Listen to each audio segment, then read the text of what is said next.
সেদিন অমলবাবু তৃণমূল কংগ্রেস, আজকে তৃণমূল কংগ্রেস অচ্যুত। 32 বছর কংগ্রেসের প্রেসিডেন্ট ছিলেন ব্লকে উনি, 4 বছর তৃণমূল কংগ্রেসের প্রেসিডেন্ট প্রভাত মাইতিকে হটিয়ে। সেদিন কিন্তু না বলেননি যে আমি প্রেসিডেন্ট হবনি। তারপর 36 বছর বাদে দল ঠিক করলো ওকে আরেকটু উঁচু জায়গায় দেব, সম্মান, অসম্মান করার জন্য না। ঘাটাল মহকুমা, ঘাটাল সাংগঠনিক জেলার চেয়ারম্যান হলেন উনি দলের।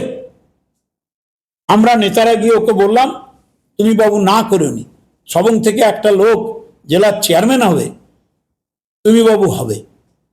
বলে ঠিক আছে, গেল।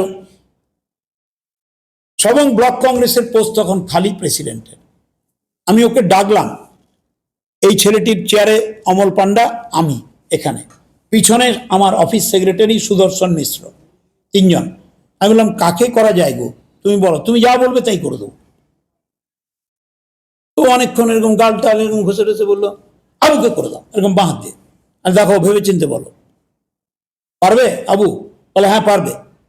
ও স্পিরিটেড ছেলে, ছাত্র করেছে, যুব করেছে, মাদার করেছে, ও সবাইকে চেনে, সাহসী ছেলে, করে দাও। ওর সামনে আমি অভিষেককে ফোন করে বললাম আমি অমলবাবু বসে আছি, আবু কালাম বক্সকে করে দাও।